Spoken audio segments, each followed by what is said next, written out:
Hello students, welcome back to the class. So we were discussing about the phylogeny. Phylogeny में मैं बहुत सारे topic के बारे में डिस्कस किया like phylogenetic tree then polyphasic taxonomy, ठीक है, उसके बारे में डिस्कस किया. So here we are going to discuss about the some of the classification. Okay, अलग अलग क्लासिफिकेशन स्कीम जो दी गई है उसमें से कुछ क्लासिफिकेशन स्कीम के बारे में हम यहाँ पर डिस्कस करेंगे. So the first is the Whittaker's 5 kingdom classification. Okay, उसके बारे में हम यहाँ पर डिस्कस करेंगे. Then we will discuss about the 6 kingdom classification, 8 kingdom classification, इन सब के बारे में हम यहाँ पर डिस्कस करेंगे. सो बेसिकली आपने व्हिटेकर्स क्लासिफिकेशन और 5 किंगडम क्लासिफिकेशन F5 में भी स्टडी किया होगा, ठीक है. सो यहाँ पर बहुत डिटेल में दिया गया नहीं है, हम यहाँ पर ब्रीफली ही डिस्कस करेंगे. This system contains the 5 kingdoms based on the 3 level of the organization. Okay, अलग अलग ऑर्गेनाइजेशन लेवल जो है हमारे जो ऑर्गेनिजम्स में अलग अलग लेवल है ऑर्गेनाइजेशन के, उसके बेसिस पर बेसिकली 5 किंगडम दिए गए हैं, ठीक है. First is the prokaryotic. Okay, जो प्रोकैरियोट्स है उसको कौन सी किंगडम में इंक्लूड किया गया है? मोनेरा, ठीक है. All prokaryotes are included into the Monera. Then eukaryotic unicellular organisms are included into protists. Okay, so जो भी eukaryotic unicellular organism है they all are included into the kingdom protista. Then eukaryotic multicellular organisms, तो उसमें 3 अलग अलग kingdom divide किए गए हैं, ठीक है. फर्स्ट इज दी और multi nucleated. Okay, multi nucleated organism भी यहाँ पर हो सकते हैं कुछ. So they are divided into the basically 3 kingdoms that are the fungi, then animalia and plantae. Okay, so these are the 3 kingdoms that are divided from the eukaryotic multicellular organisms. Okay, so 5 kingdom अलग अलग कौन किसके basis पर divide किए गए हैं? First prokaryotes जो भी है सभी वो किस में इंक्लूडेड हो गए? मोनेरा में, ठीक है. Then second kingdom Protista will include the all the eukaryotic unicellular organisms. And बाकी के जो 3 किंगडम है उसमें क्या क्या इंक्लूडेड है पर्टिकुलरली वो हम आगे डिस्कस करेंगे. बट जो 3 किंगडम है वो सब कंबाइंडली किसको इन्वॉल्व करते हैं? Eukaryotic multicellular multi nucleated organisms. Okay, now the kingdom classification.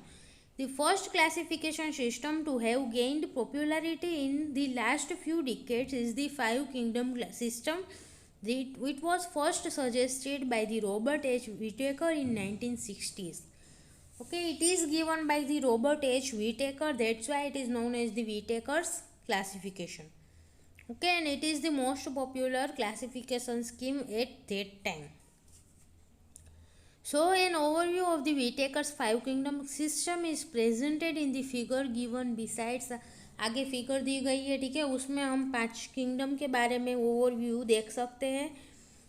Organisms are placed into this 5 kingdoms based on the at least 3 major criteria. Okay, यहाँ पर जो 3 अलग अलग किंगडम दिए गए, ठीक है, 5 अलग अलग किंगडम्स बनाए गए हैं वो किसके बेसिस पर दिए गए हैं? ये 3 क्राइटेरिया, ठीक है. जो मेजर क्राइटेरिया है कि जिसके बेसिस पर अलग अलग ऑर्गेनिज्म को अलग अलग किंगडम ने डिवाइड किया गया है वो इन तीनों क्राइटेरिया के बेसिस पर मेजरली है, ठीक है. First is the cell type. Okay, it may be prokaryotic और यूकैरियोटिक. सबसे पहले प्रोकैरियोट से या फिर यूकैरियोट्स उसके बेसिस पर क्लासिफिकेशन हुआ. Then second is the level of the organization. Okay, उसका ऑर्गेनाइजेशन कैसा है? मल्टी सेल्यूलर है, यूनिसेल्यूलर है, देन सोलिटरी यानी कि एक अकेला ऑर्गेनिज्म रहता है, या फिर कॉलोनियल यानी कि कॉलोनी फॉर्म करके सर्वाइव करता है, ठीक है. सो इंडिविजुअली सर्वाइव करेगा या फिर कॉलोनी फॉर्म करके सर्वाइव करेगा, वो उसके बेसिस पर सेकंड लेवल पर क्लासिफिकेशन हुआ, ठीक है. It is known as the level of the organization. Unicellular eukaryote है तो वो कौन से किंगडम में आएगा? प्रोटिस्टा. अगर मल्टी सेल्यूलर ऑर्गेनिज्म है यूकैरियोटिक मल्टी सेल्यूलर, तो उसमें आगे हमें देखना पड़ेगा कि 3 किंगडम में से कौन से किंगडम में आएगा. The next is the nutritional type, यानी कि वो न्यूट्रिशन किस प्रकार लेता है, उसका सोर्स ऑफ न्यूट्रिशन क्या है, उसके बेसिस पर भी ये क्लासिफिकेशन हो सकता है, ठीक है। So the types of the nutrition are the autotrophic, then absorptive and ingestive. Okay, autotrophic यानी कि सनलाइट में से और किसी और सोर्स में से डायरेक्टली वो अपने आप फूड यानी कि एनर्जी जनरेट कर सकता है, ठीक है। वो अपने के लिए न्यूट्रिशन है वो अपने आप जनरेट कर सकता है। देन एब्सॉर्प्टिव यानी कि किसी और ऑर्गेनिज्म में से या फिर किसी दूसरे में से एब्सॉर्ब करके वो अपना न्यूट्रिशन लेता है, ठीक है। फूड है वो एब्जॉर्ब कर लेता है दूसरे ऑर्गेनिज्म में से। Then third is the ingestive, यानी कि वो किसी जो ऑर्गेनिज्म है किसी और को यूज़ करता है एज अ फूड, ओके, और इसको इंजेस्ट कर लेता है। So this is the diagram for the 5 kingdom classification. आप देख सकते हैं यहाँ पर ट्री लाइक डायग्राम दिया गया है। सबसे नीचे कौन सी फैमिली है, कौन सा किंगडम है, मोनेरा, ठीक है। It includes the bacteria basically, all the prokaryotic organisms are included into the Monera. Then उसके ऊपर कौन सा किंगडम आएगा, प्रोटिस्टा, ठीक है। They are the unicellular eukaryotic organisms, Protista. It includes the algae, protozoa, ठीक है, they are included into the Protista. Then उसके ऊपर कौन कौन 3 अलग अलग किंगडम है, that are the Plantae, Fungi and Animalia, okay. So in this system the kingdom Animalia contains the multicellular animals with wall-less eukaryotic cells.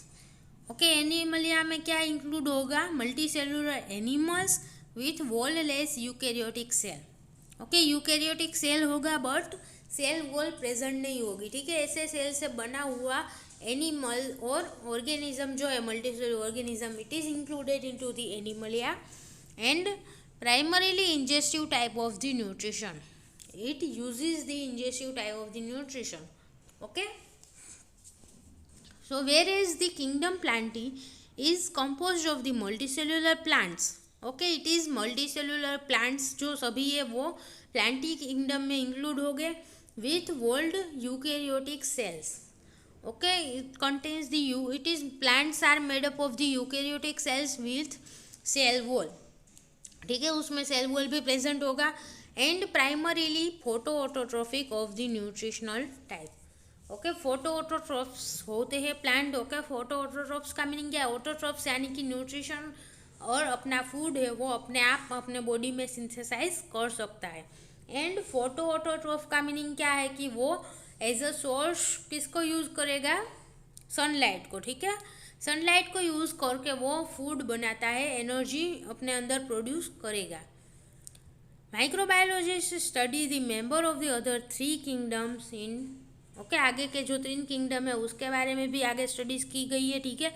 So kingdom monera और the prokaryotae, it contains the all the prokaryotic organisms, okay. सभी के सभी prokaryotic organisms है उसको Monera में include किए गए हैं, उसमें कोई डाउट ही नहीं है, ठीक है। सभी प्रोकैरियोट्स है तो वो कौन से किंगडम में आएगा, Monera. Then the kingdom Protista is least homogeneous and hardest to define, because Protista में क्या है कि सारे के सारे यूनिसेल्युलर यूकैरियोटिक ऑर्गेनिजम्स प्रोटिस्टा में इंक्लूडेड है, ठीक है। So it is least homogeneous, उसमें ऐसी कोई होमोजेनिटी नहीं देखने को मिलती जैसे एनिमल या प्लांट या, ठीक है, उसमें देखने को मिलती है। So it is least homogeneous and hardest to define, उसको डिफाइन करना भी डिफ़िकल्ट है। सिर्फ यही कह सकते हैं कि यूनिसेल्युलर यूकैरियोटिक ऑर्गेनिजम्स, फिर जो यूकैरियोटिक सेल है उसका स्ट्रक्चर कैसा होगा वो हम पर्टिकुलरली डिफाइन नहीं कर सकते। Protist are eukaryotes with unicellular organization, ठीक है, unicellular eukaryotic organisms either in the form of the solitary cells or the colonies of the cells lacking the true tissues, okay. Individually भी present हो सकता है, colonies form करके भी वो present हो सकता है, प्रोटिस्टा किंगडम के जो भी ऑर्गेनिजम्स है वो, but they lacks the true tissue, okay. Colonies form कर सकते हैं बट उसमें कोई ट्रू टिश्यू जैसा फॉर्म नहीं होता, ठीक है, कोई टिश्यू जैसा स्ट्रक्चर उसमें फॉर्म नहीं होता है। They may have ingestive, absorptive or the photoautotrophic nutrition. Okay, कोई भी टाइप का न्यूट्रिशन टाइप हो सकता है उसका, किसी भी टाइप से वो न्यूट्रिशन ले सकता है। And they include the most of the micro organisms known as the algae, protozoa और many of the simpler fungi. Okay, so इसमें कौन कौन से ऑर्गेनिजम्स इंक्लूडेड है? algae, देन प्रोटोजुआ, और कुछ जो सिंपलर फंजाई है वो भी इस प्रोटिस्टा ग्रुप में इंक्लूडेड है। And the fifth kingdom is the fungi. Okay, fungi contains the eukaryotic predominantly multinucleated organisms. Okay, multinucleated eukaryotic organisms जो है वो किस में आएंगे? फंजाई में। With nuclei dispersed in the world and often the septate mycelium. Mycelium is a structure, okay, उसमें multinuclear structure होगा Fungi का, बट जो भी न्यूक्लियस जो उसमें प्रेजेंट है वो सब इंडिविजुअल अलग अलग कंपार्टमेंट में पैक्ड होंगे, ठीक है। And their nutrition is the absorptive. Mainly उसका जो न्यूट्रिशन टाइप है वो कौन सा है? एब्सॉर्प्टिव, ठीक है, एब्सॉर्प्शन करके वो न्यूट्रिशन लेता है। So this are the basic introduction about the 5 different kingdoms in the Whittaker's classification. Now the limitations of the 5 kingdom classification. Okay, आपको यहाँ पर ये 5 किंगडम के बारे में हमने डिस्कस कर लिया, अभी उसकी लिमिटेशंस क्या है। So the 5 kingdom system is not accepted by the many biologist. Okay, सभी बायोलॉजिस्ट ने ये क्लासिफिकेशन सिस्टम एक्सेप्ट नहीं की। क्यों नहीं की? तो उसके बहुत सारे ऐसे ड्रॉबैक है, like a major problem is its lack of the distinction between the Archaea and bacteria. Okay, इसमें कोई आर्किया बैक्टीरिया का डिस्टिंक्शन नहीं हो रहा है। जो भी प्रोकैरियोटिक ऑर्गेनिज्म है सभी को मोनेरा में ही इंक्लूडेड किया गया है, so it is not accepted. Then the kingdom protista also may be too diverse to be taxonomically useful. Protista भी बहुत डाइवर्स है, ठीक है, उसमें बहुत सारे जो भी यूनिसेल्युलर यूकैरियोटिक ऑर्गेनिज्म है उन सब को प्रोटिस्टा में इंक्लूड किया गया है, ठीक है। So it is too diverse and taxonomically उसका कोई यूज़ नहीं है, ठीक है, हम उसका यूज़ नहीं कर सकते। Next, in addition the boundaries between the kingdom Protista, Plantae, Fungi are ill defined. Okay, Plantae और प्रोटिस्टा के बीच में कोई ऐसी बाउंड्री नहीं है कि ऐसा है तो उसमें इंक्लूडेड होगा प्लांट में, ठीक है, और ऐसा कोई स्ट्रक्चर है तो वो प्रोटिस्टा में इंक्लूडेड होगा, ठीक है। There is no boundary between this kingdoms. And then also Fungi and Protista और प्लांट, उनमें भी कोई बाउंड्रीज नहीं है, ठीक है। So the boundaries are ill defined. For example, the brown algae are probably not closely related to the plants. Brown algae जो है वो प्लांट के साथ रिलेटेड नहीं है, ठीक है, उसमें ज़्यादा सिमिलैरिटीज़ नहीं है प्लांट किंगडम के साथ उसकी। तो the 5 kingdom system places them into the Plantae. Okay, plant के साथ सिमिलर नहीं है जो algae है वो, ठीक है, ब्राउन algae, बट वो किस में इंक्लूडेड है? 5 किंगडम क्लासिफिकेशन के बेसिस पर अगर हम देखें, उस सिस्टम से अगर हम algae को क्लासीफाई करें, ब्राउन algae को, तो वो प्लांट किंगडम में आएगी, ठीक है। So it is known as the there is no boundary between the Protista and Plantae. Because of such problems with the 5 kingdom system, the various alternatives have been suggested. क्योंकि 5 kingdom में ये सभी problems थे, उसकी वजह से और classification schemes भी दी गई है, ठीक है। So 1 is the 6 kingdom classification, the simplest option given in the जो 5 किंगडम क्लासिफिकेशन है उसके अल्टरनेटिव के रूप में यहाँ पर 6 किंगडम क्लासिफिकेशन भी दिया गया है, ठीक है। It divides the kingdom Monera or the prokaryote into the 2 kingdoms that are the eubacteria and archaeabacteria, ठीक है। यहाँ पर जो आगे हमने देखा था लिमिटेशंस में कि जो आर्किया एंड बैक्टीरिया उन दोनों में कोई डिफरेंशिएशन नहीं है मोनेरा किंगडम में, ठीक है। सो मोनेरा किंगडम को 2 किंगडम में डिवाइड कर दिया गया, 1 is the Archaea and second is the eubacteria, okay. So many attempts have been made to divide the protist into the several different defined kingdoms. Okay, better defined kingdoms. अभी protist को divide करने के लिए भी बहुत सारी attempts की गई है। सो यहाँ पर 6 किंगडम क्लासिफिकेशन स्कीम दिया गया है कि जिसमें protista, fungi, Animalia and Plantae, ये सभी जो है वो एज इट इज़ है, ठीक है, चारों किंगडम एज इट इज़ है। बट जो फिफ्थ किंगडम है मोनेरा, उसको डिवाइड करके दो अलग अलग किंगडम में डिवाइड किया गया है, ठीक है, आर्किया एंड यू बैक्टीरिया।